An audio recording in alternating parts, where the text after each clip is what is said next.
এইবিলাক কৈ লাভ নাই কোনোবা চন্দন খাম্পাৰ কথাত নুসুধিব মোক বেলেগ যদি কিবা RTI কৰি পেলাই ফেৰেংগাক এই BTC পৰা আউট কৰিম 2008 চনত আহা खालि साननैसो सिगां UPPL नि इहेम माने फेरेंगा जायखौ बुङो रनजित बसुमतारी ना बिथाङा बुंदोंमोन हाग्रामा महिलारिनि थाखाय UPPL आव अफार होनाय जादों ना बेफोरबायदि माने हाग्रामा महिलारिया BPF खौ सिफायनांसिगौ जिहेतु नोंनि आगदा आगसि चन्दन ब्रह्म खाम्फा ब्रह्म ना खाम्फा बरगयारी बिसोरो UPPL आव हाबजुबाय लोगोसे हितेशआबो हाबफैबाय नङाबा हितेशनि बाथ्राखौथ' बुंनानै लाब गैया बियो जायगा सोलायग्राखा बियो आवगोलनिफ्रायनो बिनि बाथ्राखौ बुंनानै लाब गैया बियाथ' मोजां जायगाबो गैखाया दा मेनलि खाम्फा आरो चन्दन ना बिथांमोननि बाथ्राखौसो लानानै बुंदोंमोन दे BPF खौ सिफायजोबनानै UPPL आव फैदो होननानै सोर फाग्लाथो सिफायथारनोब्रा गाव दाथारनाय पार्टिखौलाय नोंबो नोंनि पार्टी UPPL खौ बायजानो लुबैयो नामा लुबैया बरावबो नोंथांमोना दिनैहाय चन्दन ब्रह्म जों बर'नि गेजेराव पलिटिशियान नाम्बार 1 होननानै बुङोमोन बिखौ जोङो बयबो रायजो राजायानो पलिपो ब्रेनखौ माथाखौ नोगोद मारियो बिराद माबाथार होननानै गोरों पलिटिक्सआव होननानै दा लांनानै प्रमद बर'आ UPPL नि दैदेनगिरिफ्रा मा खालामनानै दोनखो नंगौना नङा बाथ्राया आरो थांबाय नै खाम्फा बरगयारी बिथांमोनखौ मा खालामनानै दोनखो आरो बिनि अनगायै गुबुन गुबुन UPPL निफ्राय जायफोरा फैदों UPPL आवथ' खुनु नीति आदर्श ना गोबां माबाखौ बुङोमोन किन्तु नीति आदर्शनि बाथ्राखौ दिनै जायफोर ओंखारनानै फैनानै बुङो जेबो आदर्श गैया मा गैया जोंबोथ' गोबां बाथ्रा खोनायो चन्दन ब्रह्मनो खाम्फा बरगयारीनो बिथांमोना थांदोंब्लाबो गोसोफ्रा गोजोन नाङा बेफोरबायदि बाथ्रा बायदि XYZ खोनायो खोनानायावथ' गोबां बाथ्रा खोनागोन नङा होनबा किन्तुबा नाथायबा जों मावनायखौसो नायनांगोन आरोखि ना दिनै UPPL आ मा मावदों नङा मावाखै नङा मावदों आं मावद्रायाखै होननानै बुङा बेखौबो दा ओरै क'क्राझार साइडजों लरेन्स इस्लारिनि समस्थियावहाय फिसानो खामानि एसेब्लाबो जायाखै नङा जादों दे मावदों आं बेफोर खामानिया माब्लानि मा समनि आं बेखौ मिथिरोङा जिहेतु लरेन्स इस्लारि सारनि जायगायावहाय खामानिया दिनै बहाबा लामाया ब्लेक टपिं जादों बहाबा मावफुगासिनो दङ बहाबा CC ब्लक मावदों दै मोननै मोनथाम मोनब्रैसोखौ आं नुबोदों दाखालि जिहेतु गामि ओनसोलाव हाबबोनाय बे लामाफ्रा माब्लानि आं बेखौ बुंरोंला किन्तु बिनि समस्थियाव जायाखै नङा जादों जायाखै होनना बुङोबा बेयो गोरोन्थि जागोन बेक साइडआव हाग्रामा महिलारिनि BPF पार्टिनि केलेन्डार दङ दै मानसिफ्रा साननो हागौ मानसिया बियो BPF नि थार UPPL निफ्रा ओरैनोब्लाबो सानखायो अफ्रिया BPF सोखा ITCL नि सोखा होननानै जों BPF नि Aबो मोनजायाखै Bबो मोनजायाखै जों बिनि गोदैबो मोनाखै गोबाबबो मोनाखै मोनथिबाय BPF आबो इउजल' खालामनो गोरों मोनथिबाय बेल' इउजल' खालामनो गोरों मानसिखौ बोजबना लानो रोङा बेल' आं दाबो बुंगोन चन्दन ब्रह्म सारमोन थानाय समावबो इउज खालामदों खाम्फा सारमोन थानाय समावबो इउज खालामदों BPF पार्टिया नाथायबा जों रावनिबो मोनजायाखै दै जों जानो हागौ जोंखौ BPF नि जानानै माखासे बाथ्रा बुंबाय थानायाव जोंफोरखौ एसेब्लाबो गाज्रि नोजोरजों नायनो हागौ नाय जों फाजाया नांजाया मोनथिबाय नांजायाबो किन्तुबा जों जेखौ सिदा बाथ्रा बुंनांगौ बुंगोनबो आरो जायखौ मोजां मोना जों UPPL खौ मानथो सापर्ट खालामगौमोन नाथायबा जों आं दाबो बुंगोन UPPL नि लिडारफोर प्रमद बर' आरो गबिन्द चन्द्र बसुमतारी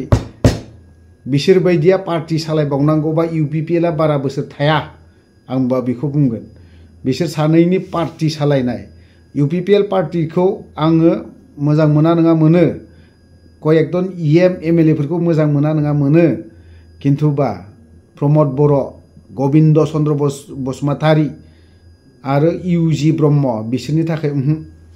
बे पार्टिया आं बिसोरजों गैया नांगौबा बदरुद्दिन आजमल बिसोरजों थांगोन बर'नि पार्टियावनो थाङा आङो बांद्रायखौ ला बेफोरबायदिसो दा बेफोरबायदियाव जों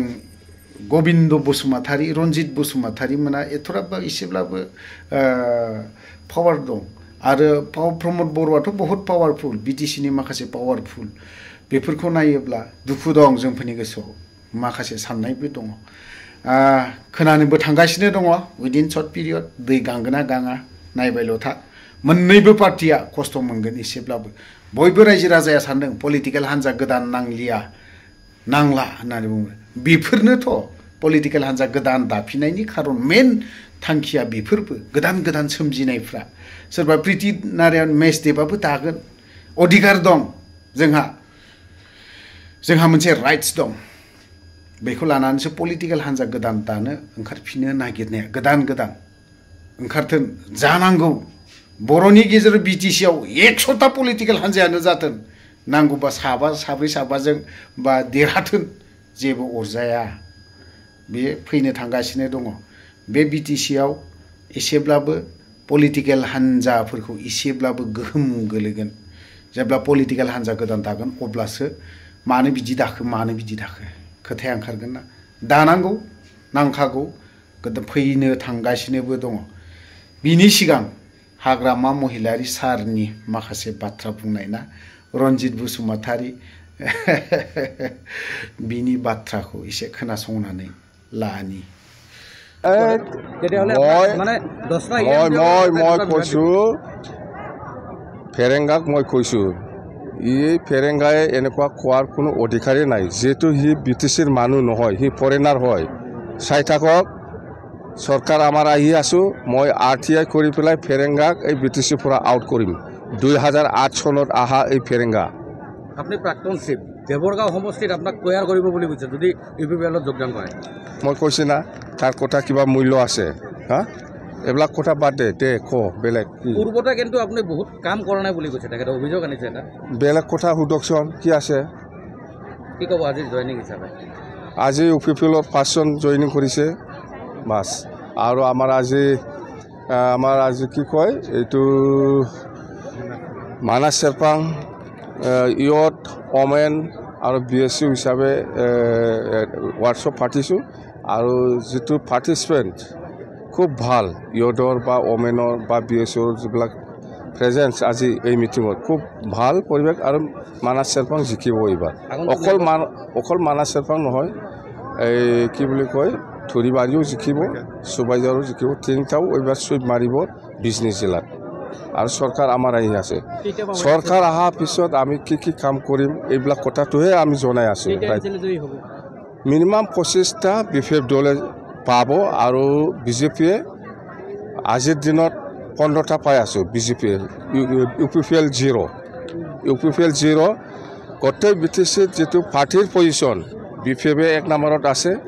এইটো সবে জানে আৰু নেক্সটত BJPৰ পজিশ্যন আছে 3 নম্বৰত UPPLৰ পজিশ্যন আৰু BPF আজিৰ দিনত 25টা তলত নাপায় আৰু BJPও আজিৰ দিনত 10টাৰ ওপৰত পাই আছে UPPL 0 বাই চান্স লাখ থাকিলে একটা জিকিব পাৰে কোনবা